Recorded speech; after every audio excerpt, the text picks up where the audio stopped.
হ্যাঁ শোনো ভাইটা দিদিভাই বউকে দিয়েছে। দিদিভাই তুমি প্রাণ, দুষ্টু কাজ করলে দিদিভাইটা বকবে বাবা।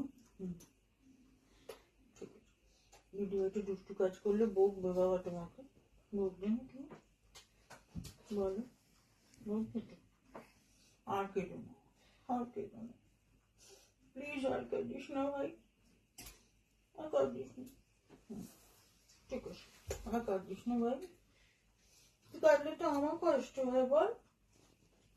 আমি তো ভাইকে বকতে পারি না, পাই না কি বকতে ভাইকে। আমার কি হয়েছে ভাই, কাঁদছিস কেন? একটু আর তোকে কোনো কিছু বলবো না।